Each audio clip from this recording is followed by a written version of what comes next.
Hello guys, ഇൻഷാ truth here. ഇന്ന് ഞാൻ നിങ്ങളോട് പറയുന്നത് മൂങ്ങകളെ കുറിച്ചാണ്. 200-ലധികം സ്പീഷീസുകൾ അടങ്ങുന്ന ഒരു ഇരപിടിയൻ പക്ഷിവർഗമാണ് മൂങ്ങ അഥവാ കൂമൻ. മിക്കവയും ഏകാന്ത ജീവിതം നയിക്കുന്നവയും പകൽ വിശ്രമിച്ച് രാത്രി ഇര തേടാനിറങ്ങുന്നവയുമാണ്. മൂങ്ങകൾ സാധാരണയായി ചെറിയ സസ്തനികൾ, പ്രാണികൾ, മറ്റു പക്ഷികൾ എന്നിവയെയാണ് വേട്ടയാടാറ്. മത്സ്യങ്ങളെ പിടിക്കുന്നതിൽ മാത്രം പ്രഗത്ഭരായ മറ്റു മൂങ്ങകളുമുണ്ട്. അന്റാർട്ടിക്കയും ഗ്രീൻലാൻഡിന്റെ മിക്ക ഭാഗങ്ങളും ചില വിദൂര ദ്വീപുകളും ഒഴിച്ച് മറ്റെല്ലാ ഇടങ്ങളിലും ഇവയെ കാണപ്പെടുന്നു. ജീവിച്ചിരിക്കുന്ന മൂങ്ങകളെ സ്ട്രിജിഡെ, ടൈറ്റോനിഡെ എന്നീ 2 വിഭാഗങ്ങളായി തിരിച്ചിരിക്കുന്നു. എല്ലാ മൂങ്ങകൾക്കും സാധാരണയായി പരന്ന മുഖവും ചെറിയ കൊക്കുകളുമാണ് കാണപ്പെടുന്നത്. ഇനി പ്രത്യേകതകൾ നോക്കാം. മൂങ്ങകൾക്ക് കഴുത്തിൽ 14 ഗ്രൈവ കശേരുക്കളാണ് ഉള്ളത്. ഇത് ഇവയ്ക്ക് അവയുടെ കഴുത്ത് 270 ഡിഗ്രി വരെ തിരിക്കാൻ സഹായിക്കുന്നു.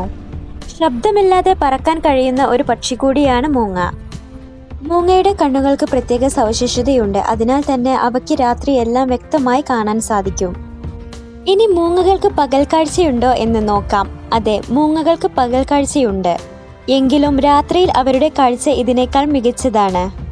പകൽ വെളിച്ചത്തിൽ അവരുടെ കണ്ണുകളിലെ കൃഷ്ണമണികൾ ചുരുങ്ങുകയും പ്രകാശത്തെ നിയന്ത്രിക്കുകയും ചെയ്യുന്നതിനാൽ തെളിച്ചമുള്ള വെളിച്ചത്തിലും അവർക്ക് കാണാൻ കഴിയുന്നു.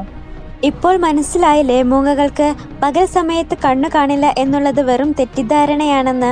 കൂട്ടുകാർക്ക് വീഡിയോ ഇഷ്ടപ്പെട്ടാൽ ചാനൽ സബ്സ്ക്രൈബ് ചെയ്യണേ.